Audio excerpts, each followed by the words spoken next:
So good afternoon, and thank you for joining us once again for another live stream from Monticello.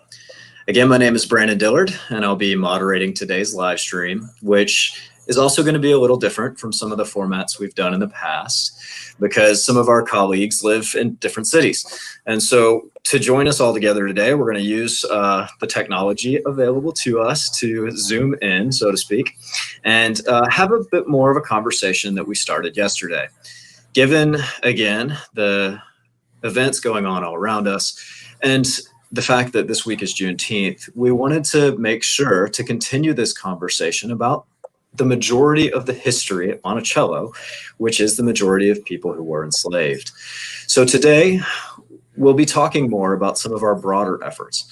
We do, of course, do a lot of interpretive work talking about slavery, but we also do work with community partners. We do work with different groups of people, including descendant communities, people who are descended from those who were enslaved at Monticello.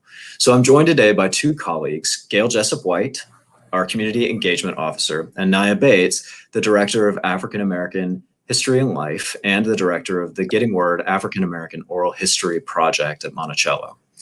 And we'll take a few moments just to tell you a little bit about the work that we do individually and how that work helps connect the past and the history of slavery to the legacies of systemic racism today. So Gayle, I'll pass it over to you first, if you wouldn't mind telling us a bit about what you do here at Monticello. Thank you, Brandon. I am happy to talk about the work I do at Monticello because it is the work of my own family. My title is Public Relations and Community Engagement Officer. However, my deep interest in Monticello comes because my family was enslaved there. Not only was my family enslaved there, it was enslaved, my family members were enslaved by another ancestor, Thomas Jefferson. So I'm from three enslaved families, either enslaved in Monticello or associated with Monticello. Properties that Jefferson owned, that is land property and human property. The Hemmings family, the Hubbard family, the Evans family. And Jefferson was my 5 times great-grandfather through one of his great-great-grandsons. So it's a really complex history, as is America's history. Now, my job as Public Relations and Community Engagement Officer is to share not only that story, but the story of the many families Jefferson enslaved, and to help people understand that this history that we share is not my history, it's not Monticello's history, it's America's history, and why it's relevant today.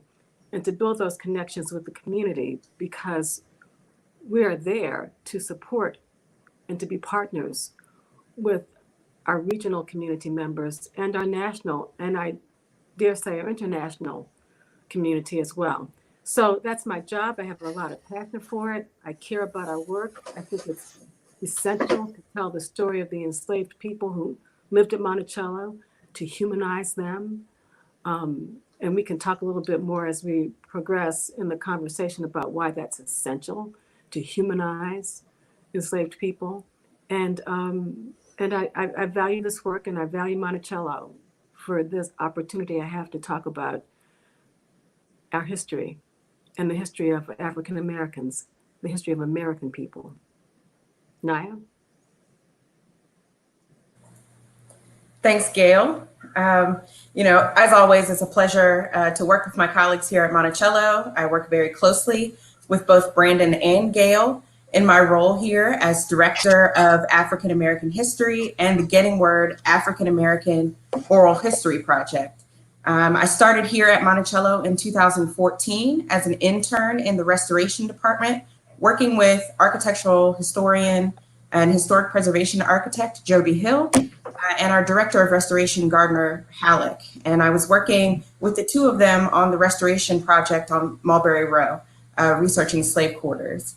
After a brief time working at Highland, I came back here to Monticello to take over the Getting Word project. So I have been here for a number of years, and I take great pride in working with our interpretive department to make sure that our guides have the information that they need to talk about the hundreds of enslaved people who were here, not just under Thomas Jefferson, but under subsequent owners, and to talk about the descendant communities and to lend their perspective to the work that we do here at Monticello. So I really enjoy what I do. I consider it a great privilege to be here in this space. So I think we'll get started answering some questions, and Brandon's going to kick it off. That's right. I'm happy to do so. And just a quick background about the work that I do, which is also involved with this, as Naya alluded to it. So I'm the manager of historic interpretation, which means that the majority of my work is spent actually working with tour guides about the kinds of tours that we do give here at Monticello. One of the things that sets us apart from some other historic sites is that we don't actually script any of our tours, and guides are encouraged to come up with their own narratives and their own conversations.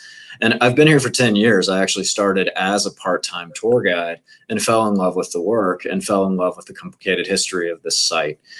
Most notably, and I think every day I consider it such an honor and also, as I said yesterday, a duty to share the stories of the people who were enslaved here. Thomas Jefferson is a complicated man, and his legacies are complicated, but knowing the individual stories of people who labored on this plantation helps us understand not only, as Gayle alluded to, greater American history, but also the triumph of humanity and the great strengths of people, and also sometimes the hardships that people somehow endure. Most of my work is actually spent working with white guides, understanding how to deal with some of their own baggage, the complexities of their backgrounds. And of course, it's also spent talking to guests. And it's no surprise, no mistake that the majority of guests to a historic house museums like this one, they are white. And so a good bit of my time is spent best negotiating how to help people who come here with all of the baggage of a white dominant history re-examine their own assumptions. Monticello, as a historic site, has been operating as a museum for near a century. In 2023, in just a few years, we will be marking our centennial.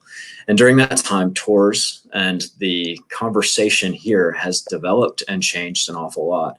I'd like to take just a few minutes to talk about our personal experiences and our own revelations of these changes over time. And we'll stick in the same order just to keep it going smoothly. So Gayle, I'm going to pass it back to you if that's okay. Can you talk a bit about coming to Monticello, your own family's history, and how you've seen changes here over the years? Well, interestingly, I grew up in Washington, D.C., and even though I started hearing about this family history, oral history, getting word, I didn't know about getting word. And I didn't visit Virginia very often, and that's another protracted story that we don't have time for now, but people from D.C. just really didn't like crossing that bridge coming over to the south of Virginia, didn't feel safe. So I didn't come to Monticello as a guest until 15, 20 years ago. And at the time, I would mention to the tour guide that I was descendant from Thomas Jefferson and the Hemings family. I thought at that point it was Sally Hemings, but it was not. It's actually one of her brothers from whom I've descended, which the Getting Word Oral History Project helped me uncover. I wouldn't get a response. Like, people would ignore me. Until finally one day, someone paid attention when I, for the 100th time, said, but I'm related to Thomas Jefferson and Sally Hemings. And the guide said, well, your family, your dignitaries, let me take you on the tour. And during that tour, an extra tour, an additional tour, after the regular tour ended. And so at the conclusion of our regular tour, not only did I go into the dome room, but I was introduced to the idea of this Getting Word Oral History Project. That was 10 years ago, and it was, quite frankly, life-changing for me. So since that time, when guides were really reluctant to discuss the connection between Thomas Jefferson and Sally Hemings in 2018, not only do we discuss it, but we have a whole exhibition devoted to Sally Hemings, to her life, to who she was as an individual. To that she was a mother and a daughter and a seamstress and a world traveler and an emancipator, because Sally Hemings was able, through her negotiations with Thomas Jefferson, to have gained freedom for her children, for their children. So I mean, this is beyond a milestone. This was a huge change in the way Monticello, over the years, presented a very important American woman, a famous American woman, a hero to many of us. And so that was a really big deal. And I was really proud to be associated with my contributions toward that exhibition, as was Naya. So that's pretty dramatic to go from being ignored to being not just part of Monticello's history, but to contribute to Monticello's history. So I'm honored, as you said, Brandon, very not honored to be working with Monticello and to be part of the changes that have occurred in the past several years. And Naya, you worked very closely with that exhibition and the Getting Word exhibition as well. Yeah, I did work on that exhibition. But, I think I really got started here working on that restoration project for restoring the landscape of slavery along Mulberry Row. My background as a scholar is in 19th and 20th century architecture. And I study vernacular architecture, particularly buildings by African-American builders. And so that is what initially drew me here to Monticello. And it was after I started working on that project that I learned about the Oral History Project and how important it was. The Getting Word Project, of course, was started in 1993, but it was not something I had a general awareness of, even as a local resident. I am a Charlottesville native. I grew up here in Charlottesville, and I can't remember a single school year where we didn't visit Monticello or Highland or insert other presidential home. And so I consider myself to have a unique perspective about these places. My family was enslaved at the University of Virginia.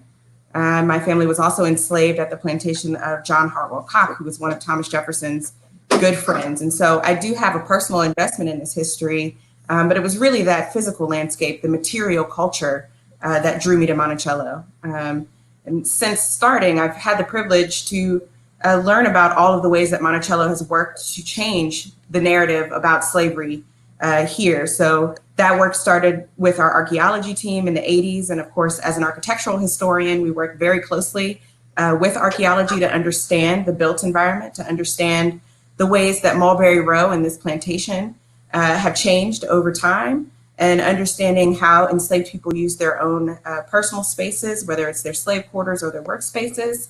And that is really what got me into this history. And then I had the opportunity to meet Cinder Stanton.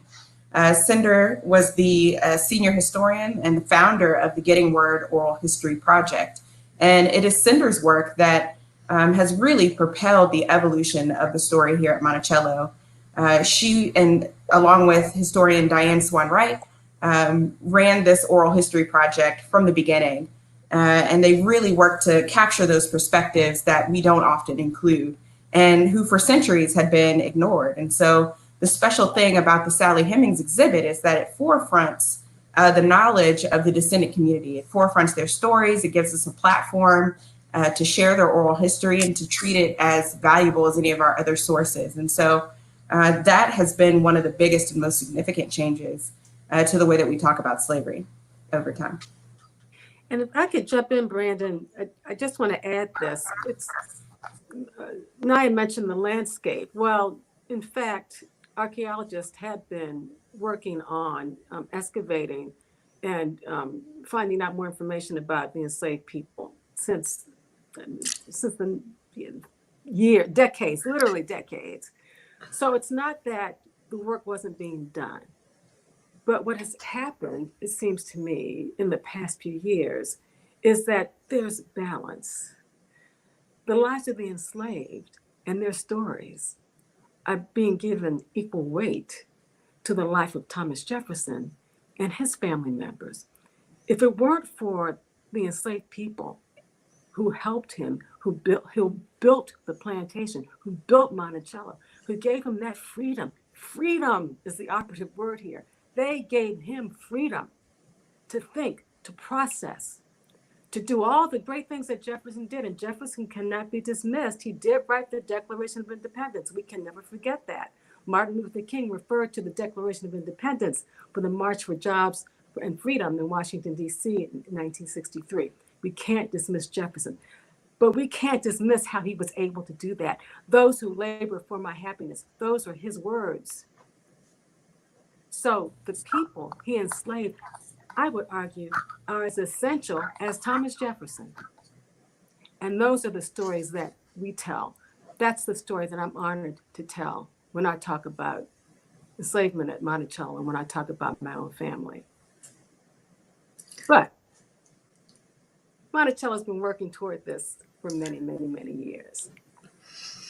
I agree with that, Gayle. I have to say, when I started here in 2010, I started while people like Cinder was still working here, met Diane. My own guide mentor, David Ronca, held the position that I hold now. And when I started here, I came with not a broad understanding of American history. It's not what I studied in school initially. And so, and I think that it's important, since you both talked about your background, for me to mention as well, that I'm descended from people who owned slaves. And I'm descended from people who, in my living memory, were named after Confederate generals. And I grew up in the Deep South. My understanding of history was entirely shaped by the school systems I went to and the family stories that I heard coming up. And it just so happened that I was very lucky to have a really good high school history teacher who would probably be shocked to even know that I remember his name, Peter Lewin, and that I'd be shocked if he remembered mine. I wasn't great in his class, but he made me read history. And I can remember saying something offhand about the War of Northern Aggression in his class. And he put down Alexander Hamilton Stevens' cornerstone speech, which was the vice president of the Confederacy, who clearly identified that the reason for the Civil War, according to the Confederacy, was slavery. And it was the first time that I'd ever been asked to read a primary document or to really investigate the history that I was told from my family, who I love, but who learned history from their family. They didn't go to school, right? And so I was brought up in this understanding of the world, so heavily influenced by my culture. When I came to Monticello, people talked about slavery in a way that I'd never heard. And I was raised by people who, though they had this understanding of history, also had the values that you should never hate an individual based on the color of their skin, that is wrong. And there's a discourse right now that's happening in our country where we see that people are having to deal with the conflict of recognizing that the cultural values that were instilled from this mythology of what the South stood for, they did actually support this concept of whiteness as being better than blackness. And it was certainly a fight over slavery. That kind of conversation, which is pretty complex, wasn't happening when I started here at Monticello 10 years ago. Not publicly, not on tours, but it is happening now. And there are very much conversations with guests who come here. No matter what their opinions are about this, we invite them to talk about it with us so that we can share some of this broader history that we know. And that change has been something to watch. And we've still got a long way to go, but I think that we've made some pretty good strides over the last few years. So when we do talk about this and we talk about what these legacies of slavery are, and again, this is such an emotionally charged topic. If you are watching this at home, look at the comments, look at what people are saying. They get so upset when anyone says that you should read history deeply or consider something that is perhaps opposed to what you were taught at your grandfather's knee. But that goes for all of us. And so when we talk about these things, what these legacies of slavery are, what exactly do we mean? So I'm going to throw that one to you, Gayle.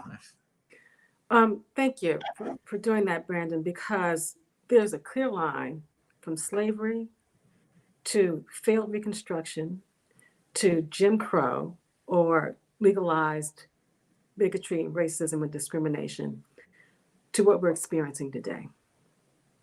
I'm going to use housing as an example.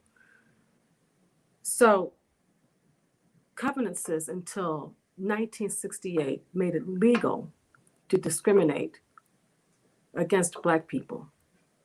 Redlining, that is banks literally putting a red line around the map and saying these are communities that we're not going to finance, we're not going to mortgage, was legal. Just to make it personal, in Washington, D.C., which desegregated in 1954 after the Brown decision, my parents built their home in Northeast D.C. instead of Northwest D.C., where the whites lived.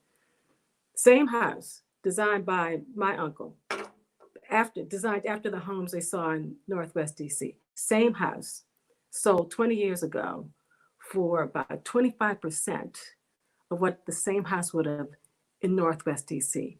That's happened to Black people all across the country for decades. What's the result of that? The result is that a white household is worth 10 times today, 10 times what a Black household is worth. A household that has a Black member with an advanced degree is worth less than a white household when a person has a high school diploma.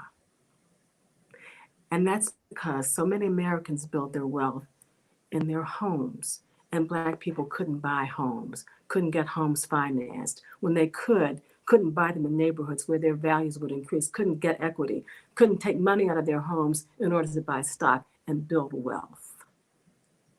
So white households are worth demonstrably more than Black households, and that all emanated from enslavement.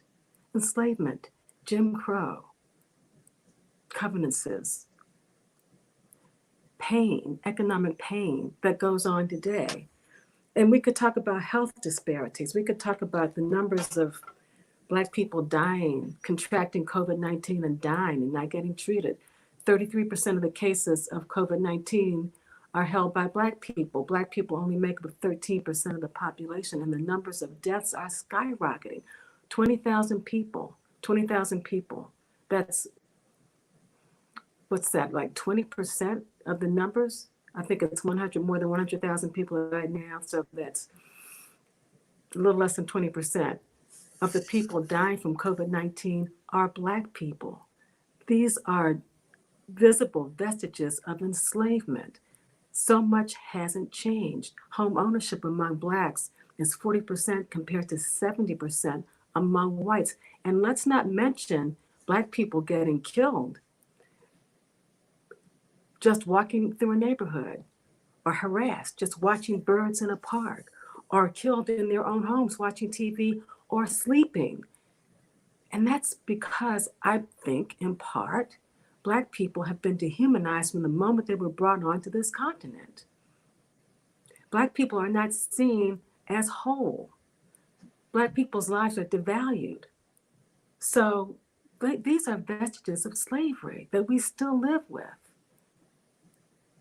It's very painful to talk about, particularly in light of what's happening now in our cities across America, and particularly with the fears that we all still have to live with. This is 155 years after emancipation. So yeah, we're still living with this now, and it's hard to talk about, but we must. And it's the inspiring part of this is that we are talking about it, and honestly, and publicly, we're saying white, Black, we're talking about disparities. We're talking about how to make change. There are young people, young white and Black people, a whole lot of young white people protesting in the streets right now. That's very encouraging.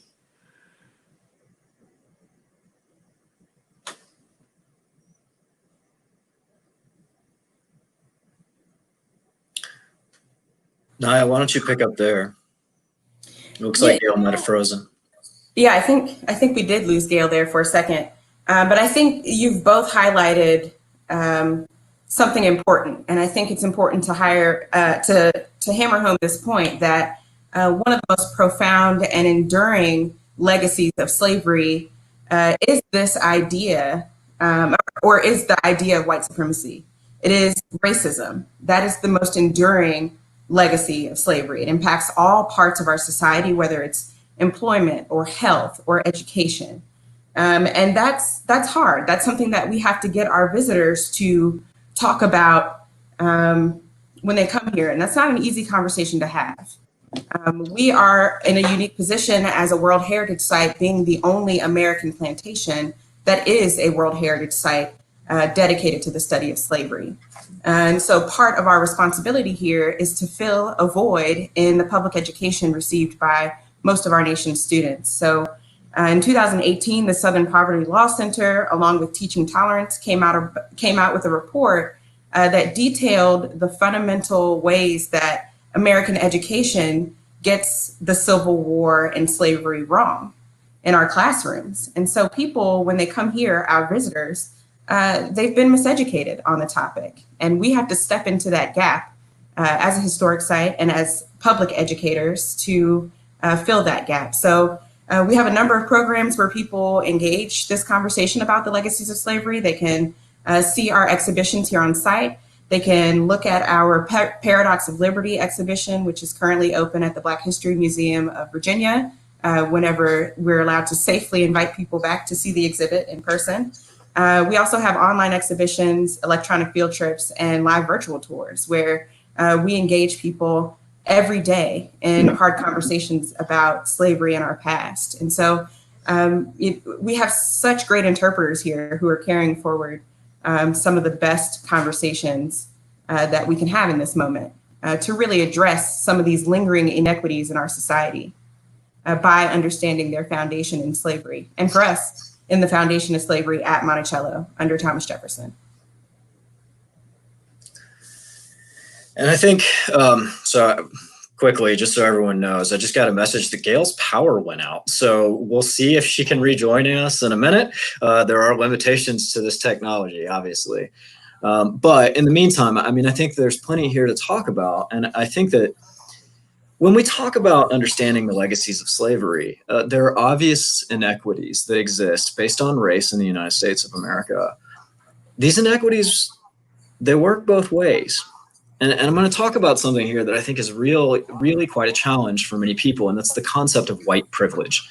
You know, the concept of white privilege is one that is often met with hostility, particularly from people who are white, but who don't feel very privileged. I'm going to use myself as an example here. You know, I mentioned I grew up in the Deep South. I didn't grow up wealthy. Public education early on taught me to be embarrassed of certain aspects of myself, like my accent, which now doesn't really exist. And I think that a lot of that has to do with the idea that Southernness is associated with something that is almost less educated. And I think that it all gets back to what you were just talking about, Naya, with the SPLC report, that education in the South, because of wealth and because of the ways in which wealth was hyper-concentrated by certain groups of people, means that it was negatively impacted. And the ways in which people in the South were taught about the past was also negatively impacted. And I want to make sure that I'm very clear about this. This is in no way any kind of negative comment on the teachers who I had. It's more a comment about the value that this society places on education, because it's pretty hard to teach well when you don't have good textbooks or when you're not funded well enough to do it. And I think that that's something we have to consider as a whole. And it's something that would help us move past some of these conversations.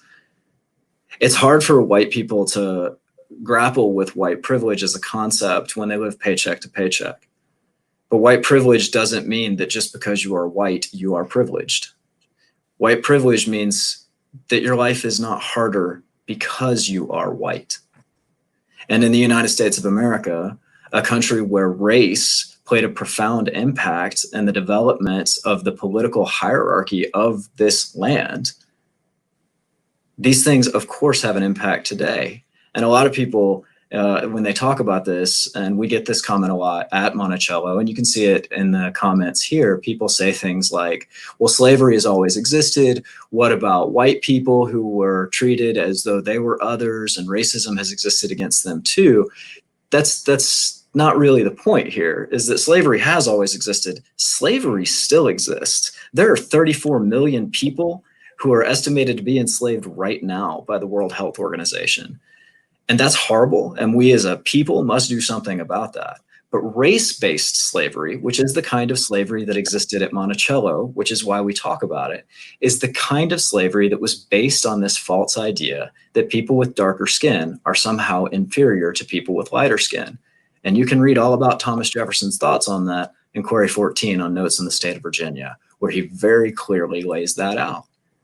Those legacies that remain today, they remain in these kinds of implicit biases that people don't even understand that they have. And systemic racism, when we discuss it, we are not talking about individual prejudice.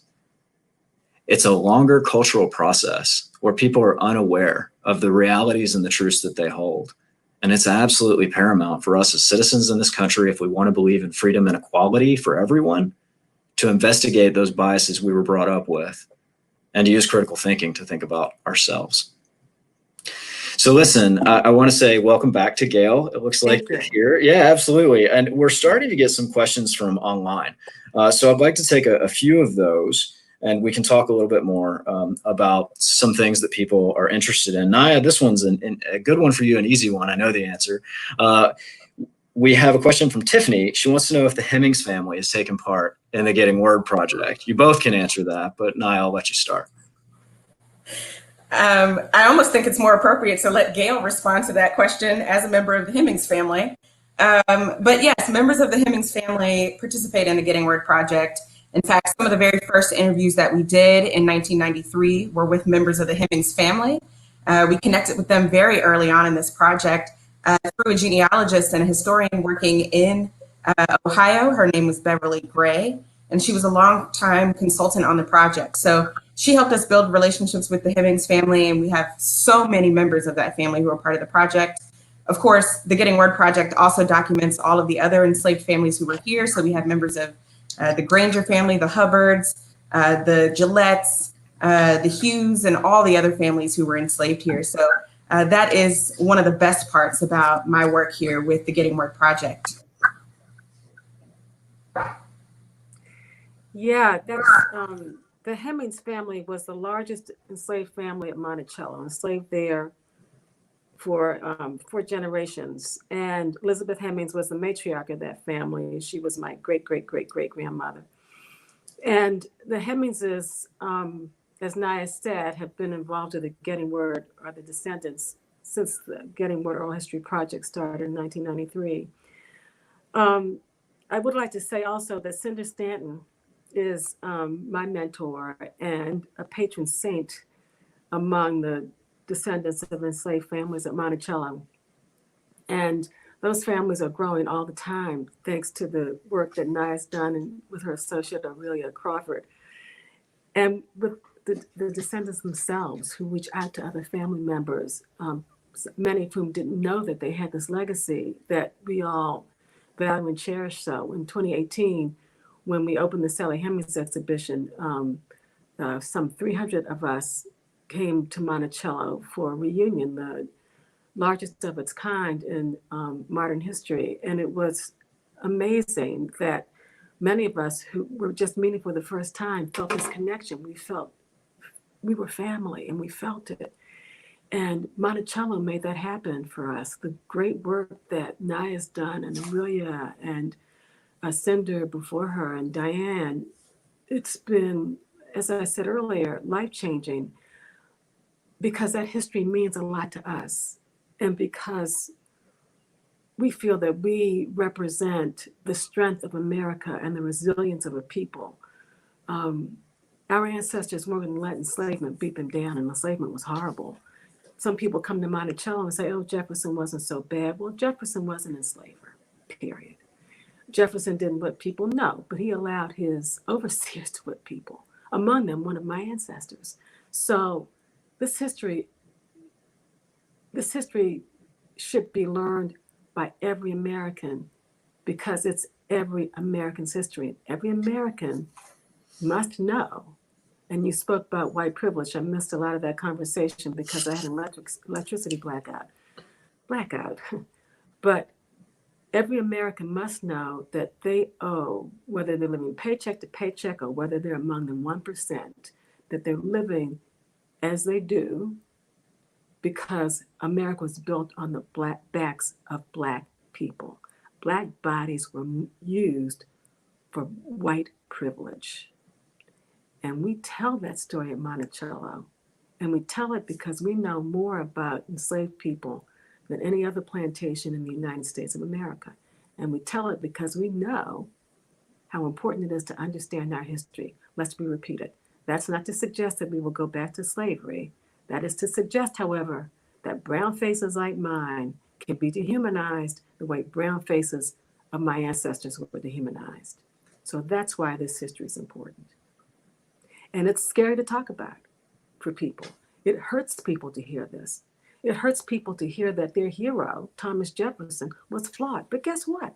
Thomas Jefferson was my ancestor. And I grew up feeling good about that. But in spite of how complicated the story was, but you have to hear the truth. And we have to grow from the truth. And we will become better from knowing the truth and facing it. I sound Pollyannish when I say this, but I say it all the time because I really mean it from my heart. We have to function as one people. We are all American people. And until we see each other that way, then we will not succeed as a country. We will flounder as a country. We see it happening in our streets right now. We have to see ourselves as one. And then we will truly, truly live by those words that Thomas Jefferson wrote. All men, parenthesis, humans, are created equal. Because we were. I think that one of the most powerfully inspiring things about working at Monticello is that the ideas of freedom, the ideas of equality, they are ideas that unite Americans. Now, granted, the ways that we go about getting there, we disagree on that, but it very much is something that as a people we strive towards. At least I hope that many of us do. And I think that, you know, what you've said there, Gayle, gets to the point of something, which is this idea of what history means. Like, is history about glorifying someone from the past, or is history about remembering the past? You know, because as a historic site, we're not here to raise up Thomas Jefferson on a pedestal as though it were a monument, nor are we here to tear him down. We're here to understand the complexity as best we can, which does mean that we're trying to look at all of the history rather than just a singular viewpoint of that history. We've got another great question here, which gets to the heart of this. Doran asks, what do plantation museums need to consider to properly incorporate slavery into interpretation, given the fact that in the past the narratives have been very whitewashed? So what do you think, Naya? You know, I think there are lots of responses to that particular question on how museums can approach telling these stories in a truthful manner. I think there will always be this perception that we are holding slaveholders to a modern standard, that we're holding up or aspiring to hold them to modern values about equality. And I think that's an inaccurate view of the past. Certainly, the millions of enslaved people who were held in bondage to be free labor in this country did not agree with the institution of slavery. Jefferson and other slaveholders were challenged by their peers about owning slaves and enslaving such a broad segment of their population. So I think we have to first interrogate the assumptions that we hold about the institution of slavery itself and the role it played in securing the economic future of our country. And I think the best way to do that in a museum setting is to be thoughtful about your sources. I think there are so many different ways that we can interpret the historical record, but what has been missing is the point of view of people who were enslaved, people who were free Blacks, people who were non-propertied whites. So I think we have to first diversify the sources of information that we have for our museum sites. Secondly, I would say the way to do that is to incorporate these voices at a leadership level in your institution and in the staff. We had a question yesterday from a viewer who asked us about our staff here at Monticello. And like many historic sites, we're not as diverse as we would like to be. We're always aspiring to bring more people into this conversation. But there are lots of barriers that prevent people from coming to work at a historic site like this one. It is very challenging to talk about slavery on a daily basis. It is very challenging to read about the ways that enslaved people were treated on a daily basis. And that can be a barrier for Black scholars who are approaching this work. That can be a barrier for people who have their own traumas that they're dealing with. And so there are lots of different things that keep people from wanting to engage this in an honest and open way. And so museums, as a public-facing educational institutions, we have to work diligently to make sure that we're ensuring the diversity of our staff, our leaderships, our boards, and our sources of funding. Because this work takes money, and you need investors who are going to support telling these stories.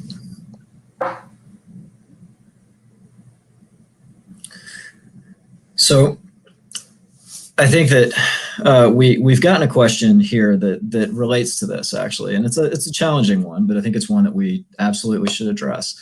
It's from Monique, who asks about our guidebook.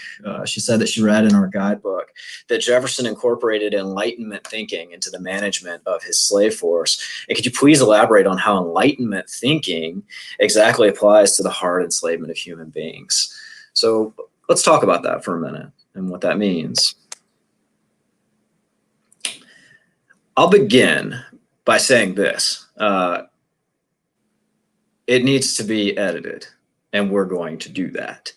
And that the problem with it is that it was an attempt to explain something broadly without context. And I think that we should address that context, but I'd like for a moment, if Gayle or Naya, if you jump in for a minute, just to talk about a little bit of how these things are often said, whoever wants to go. So I can't speak to the guidebook. I'm sorry about that, but interesting that the Enlightenment has been brought up. When I was younger, I held in the highest of esteem the founding fathers and the philosophers of the Enlightenment, because I didn't understand. I didn't have the knowledge. I didn't know that the Enlightenment was used as a scientific method to again, allow Africans and African descendants to be perceived as less than. Science was used and abused and exploited to abuse and exploit other people. So when we talk about the Enlightenment, we need to talk about that. We need to really have a clear understanding of how Jefferson absorbed the Enlightenment and used it in his thought processes, and how the Enlightenment influenced his notes on the state of Virginia, for example, where some of the most racist tracts I've ever read were written. And the same with the founding fathers. We need to talk about how many founders were enslavers, how many of right up to Grant. I mean, Grant's family owns slaves. How many presidents owned slaves? So what we need to do is untangle this really complex history and have a really clear understanding of it. And if it's something that's in the guidebooks, explain it to the guides who are far more knowledgeable than I am, frankly. But explain it to our guests as well, so people will have a clear understanding of the basis for the practices of enslavement and some of Jefferson's ideas. And I'd like to speak a little bit more on the Enlightenment. And it also answers a question that someone else asked. Matt, who used to be a guide, wants to know about the resources that we provide for guides. And since that's a big part of the work that I do, I talk a lot about the Enlightenment. You know, my academic training initially was in philosophy, so I studied the Enlightenment quite a bit. And the reason that the guidebook needs to be updated is because what it sounds like it's saying is that Jefferson used enlightened principles, and that's wrong. What it's meaning to say is that he used Enlightenment principles, which is the concept of this time period in philosophy where Europeans and American Europeans would use these ideas of science and reason as the surest path of human progress. At least that's the idea. But exactly what Gayle said is the legacy of the Enlightenment. It's the idea that people can be categorized in the same way that these scientists were categorizing everything else. This is how the concept of race was invented. And this is how the hierarchy of racism still had such a profound impact on the early 20th century that lasts into the early 21st today. And its most horrid forms were obviously in the genocides that took place throughout the 20th century, where racial cleansing was used by totalitarian governments as an excuse for perpetuating genocide. And it would be very wrong of us to have this conversation about what slavery means in the United States. And Gayle is absolutely right that this country is built on the backs of African people and people of African descent, on the land that belonged to indigenous peoples who lived here before, who were also included in that racial hierarchy. And this is a way in which Euro-Americans would justify behavior that they frankly knew was wrong. And it's something that we hear often, that you can't judge the past by the 21st century perspective, something Naya alluded to earlier. The quick answer there is there's no other way to look at the past. If you are in the 21st century, you can't divorce yourself from the time in which you live. But the further reality is that Jefferson in particular knew that slavery was wrong. He knew it was wrong. He wrote about it constantly. And many of the early founders wrote that slavery was an abomination. They said it was a deplorable crime. And the only way they could justify their actions was by trying to create some kind of rationalization of racism. And that's what they did. And that's what we're still trying to dismantle. Exactly. We have time for one last question. And this one, we'll just look forward to the future. And I want to ask it broadly. You know, what work are we working on now? What do we hope to work on in the future? Whether that's further community engagement, partner engagement, whether it's work with descendant communities, or even interpretation.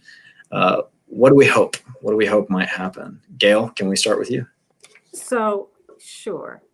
We are always extending our reach to our community. In fact, I just got a text from one of our partners, Professor Laura Sandy in Liverpool, England, who's watching the program. And we are extending our reach abroad to the University of Liverpool, where we'll be talking about enslavement, not just in America, but in the Americas. So thank you for that, Professor Sandy. And always, always, always to our local community. We want to, again, I said this earlier, but we want to be the best community partner that we possibly can. We feel that we owe it to our community, our region, to tell an honest story, to be a good partner, to build them up, to rise, all ships rise together, and to contribute as much as we can to community growth and development and an understanding of this history, so that we can all grow and be better and better service our community. So I plan on doing this for a good long time into the future, as soon as we can come out of our homes. And we're doing a lot of good virtual work as well. So I just want to mention this very quickly too, if I may. Monticello has a traveling exhibition, Paradox of Liberty, Slavery Jefferson's Monticello, which will be reopening at the end of this month at the Black History Museum and Cultural Center of Virginia, here in Richmond, which is where I live, only about 70 miles from Charlottesville. And it'll be there through the summer, I do believe. But after that, we hope to have virtual tours of the exhibition so that people throughout the country and around the world who can't see it in person can experience this exhibition virtually. And the beautiful thing about the exhibition Paradox is it's about the enslaved families. It's about the people, as I said earlier, who made Jefferson's life possible. It's about the enslaved people who gave Jefferson freedom. So it's an extraordinary exhibition, and I'm excited about it reopening in Richmond and excited about the idea of being able to extend it and offer it virtually. And we'll be talking more about that in the future. Naya, any hopes for the future? Oh, I'm just so inspired by this conversation and having a conversation like this. And I hope that we in the future continue to do that and do it more, whether it's virtually or here on the mountaintop in person. We've had a couple big flagship events, our 2016 National Endowment for the Humanities Summit. We've had other big summits that focus on slavery and its legacies. And so I'm hoping that we continue to engage these very challenging conversations, and that we can serve as a space for people to think more broadly about how our society can move toward equity. And so in the future, I want to see us keep doing the things that we do well, which is having these conversations, engaging our visitors through tours and programs, but also working with our descendant community and listening to what their hopes and dreams are for this place. Because as one of Gayle's relatives says, Monticello has always been a Black space. And we tell a different story of this place if we begin to think of it as an African-American historic site. And so I hope that in the future we'll move in that direction, and that we can really have more frank conversations about how important this period in American history is for understanding where we are in the present and where we can go in the future as a society. And I can't think of anything better than to end with that. My hope is just to do the same, to get to work with people like you and to continue working with people like those watching, all of you. We invite you to come here. We invite you to engage with us, and we want to have this conversation because we profoundly believe in its importance. As Naya and Gayle said, not only to understand our past, but to work for a better and more equitable future. So that's all we have time for today. Please do keep tuning in for our Monticello live streams.